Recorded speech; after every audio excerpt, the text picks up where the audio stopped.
Alright, thank you very much. Hello everybody, it's your good friend Pozzible here, and I'm back in action, doing what I do best and doing what I know, watching the movies and reviewing them. You know, the one movie I'm anxious to talk about today is, of course, Guardians of the Galaxy. This is the big Marvel superhero movie that people have been wondering about since they announced that they were making it.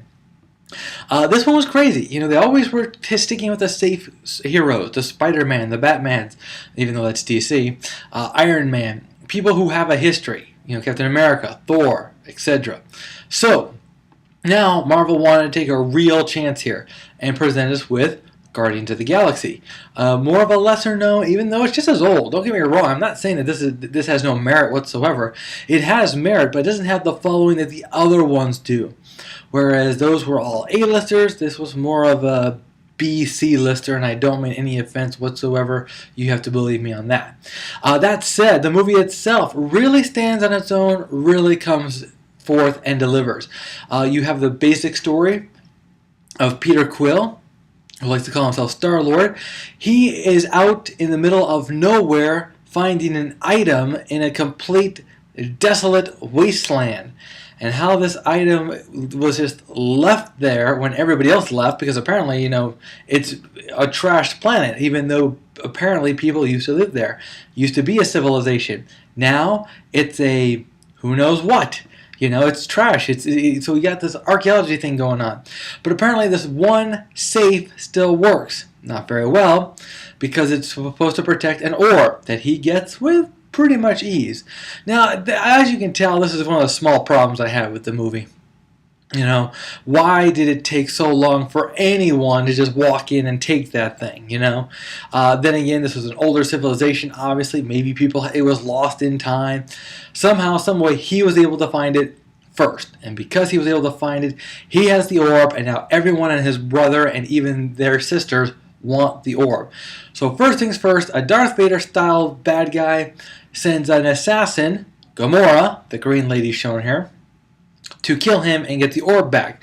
Well, at the same time, Peter Quill apparently betrays the scavengers that, because that's what they are, really. They're just people who come and take junk or steal things. So he basically betrays them. So they put a bounty on his head for 40,000 units. That's where the Rocket Raccoon and the tree come in. After a hilarious fight, a very good fight between all four of them, they get sent to a prison where they meet up with Drax, who is the big guy with the gun over on the left. And the two have to escape from prison and find a way to figure out what they're going to do with the orb. Of course, they really want to just sell it and get the money, but things get complicated, and that's when it gets better and better and better. Guardians of the Galaxy started off okay. It was good, had some really great moments, but nothing ultimately spectacular. And this is my one and only complaint. Yes, it was good. I'm not going to deny that. Guardians of the Galaxy is definitely a see it. You should enjoy it. That said, it wasn't perfect. It wasn't a knock my socks off. It wasn't anything I haven't seen before. But let's face it, you're talking to a Star Trek, Doctor Who, Star Wars. I've seen it all nowadays. So, you know, this, while it was good and had good fundamentals, good story, good plot, good character, good character development, all the essentials are here. It was good, it just wasn't great. If there's anything that Guardians of the Galaxy suffers from, it's overhype. I mean, we gotta remember, this is a movie that at the time, before it was released, Rotten Tomatoes had it at 100%. Okay?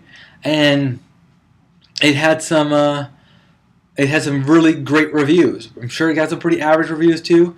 So, like I said, Guardians of the Galaxy, you gotta see it. You should see it. You'll enjoy it. Was it, though, a knock your socks off, I've never seen this before adventure? I'll be honest, no.